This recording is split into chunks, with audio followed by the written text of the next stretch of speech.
Woj back with us, and Jalen Rose is getting up early with us this morning as well. Woj, for those who haven't heard, the Warriors are making some moves, right? They get some flexibility based on this injury, and they're not just choosing to sit out this season.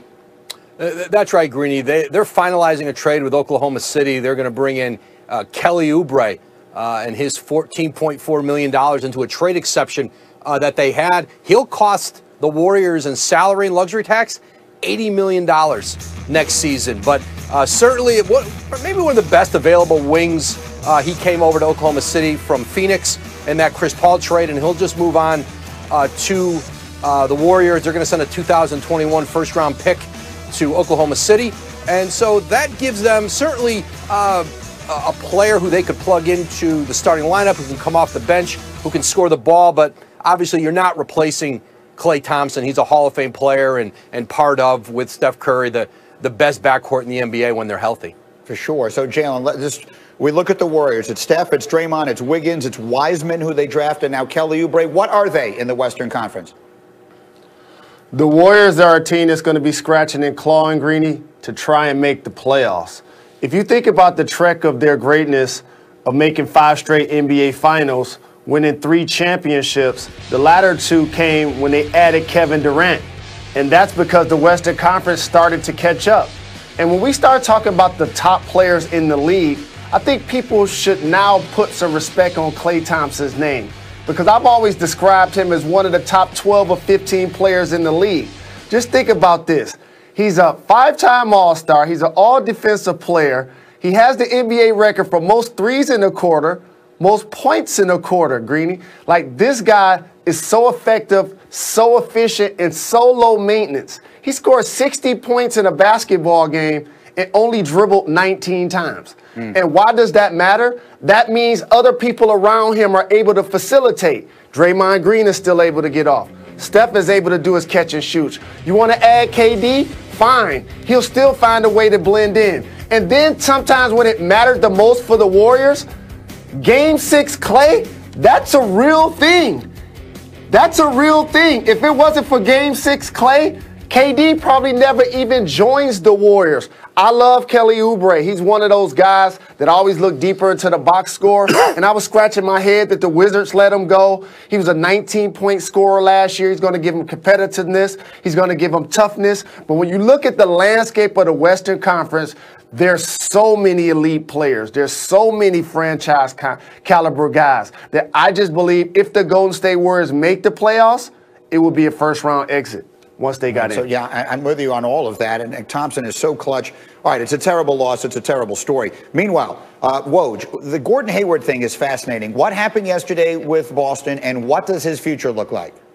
Well, his agent, Mark Bartelstein, told me that he's opted out of the $34 million in his contract this season. So he's got a few options here. He and Mark Bartelstein have been working through with the Celtics, sign and trade scenarios. He can obviously sign as a free agent with a team that has salary cap space.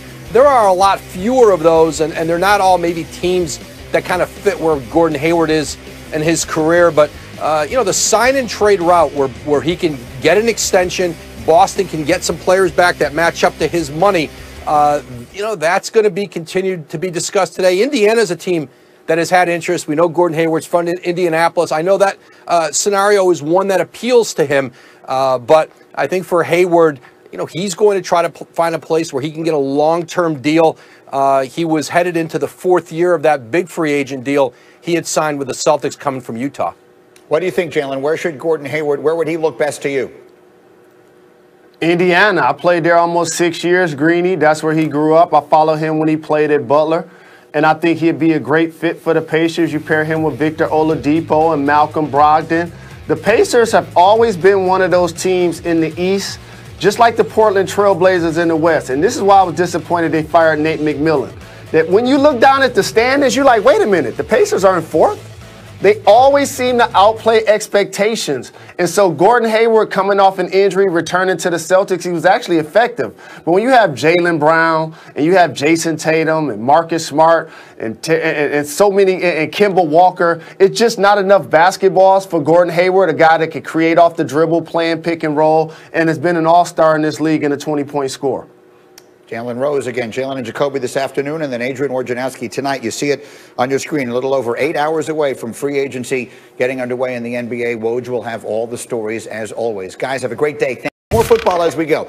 But to the big story yesterday from the NBA, and of course it's awful, an MRI confirming that Klay Thompson tore his right Achilles. He'll miss a second straight season. Woj reporting that Klay is expected to make a full recovery for next year. Here's the Warriors GM Bob Myers.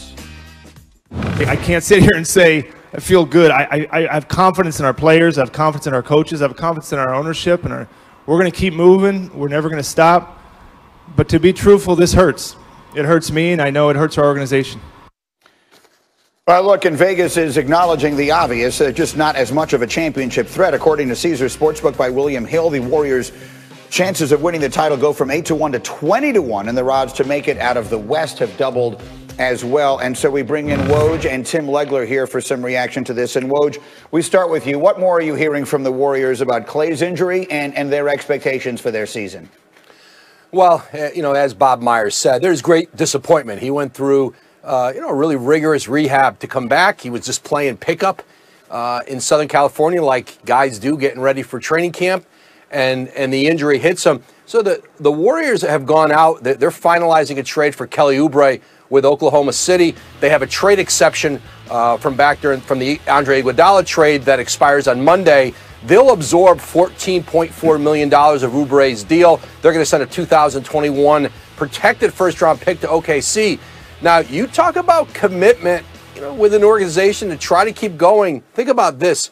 Oubre's contract at $14.4 million with luxury tax. He's going to cost them $80 million this season. He's a fine player, and he's certainly as good as they could find in the marketplace. But instead of kind of mailing this year in terms of what they could do with the roster, $80 million commitment to bring in Oubre, and that deal will be finalized here in the next 24 hours. That's fascinating math when a $14 million deal costs you $80 million. But let's pick up that thought, Tim. So you add Oubre and you add Wiseman, who they drafted. And remember, they have Wiggins now. What is this team this year without Klay? Well, I still believe they can be a playoff team, and mostly that's based on the greatness of Steph Curry. I just believe in his impact on the game, not only what he does in terms of creating offense, but the opportunities that are there for other people because of his presence on the floor. He's going to make Andrew Wiggins a much better player. Their system will make him a much better player. Kelly Oubre is a guy that's going to give them now some additional punch. You still do have Draymond Green, and I think James Wiseman can be an impact player from day one. So I really like their starting five's potential, and the greatness of Steph Curry, to me, keeps them in the playoff hunt. I just don't like their bench very much at all, Greeny. Let's see if they're going to make some additions there that can really make most people buy in, not just myself, because right now I think I'd probably be on a short list of people that think that they could be a 4 or a 5 seed in the West. And Woj, quickly, one other big story yesterday, Gordon Hayward opting out and becoming a free agent. What is his current market, and what was the reasoning behind that? Green, there's a couple things he can do now. He can sign, obviously, as a free agent with teams who have salary cap space. There's not many of them. More likely is he'll continue to work. He and his agent, Mark Bartelstein, will continue to work with the Celtics and trying to find a sign-and-trade deal to a team that doesn't have cap space, but he can do an extension through that sign-and-trade even though he's opted out. Indiana's a team who's had interest with him. He's obviously from Indianapolis. They weren't able to get there yet on a sign and trade with Boston, but there's still some teams out there. New York would love to bring him in on maybe a big money, shorter deal, but I think Gordon Hayward's looking to get a longer-term security in the marketplace. Legs, quickly, give me one team you think should be right now going crazy trying to get Gordon Hayward.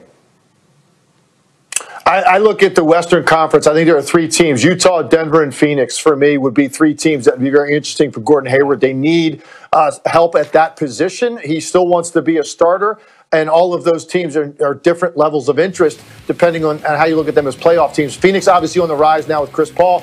Denver and Utah need more scoring punch to try to match up with the Lakers and Clippers.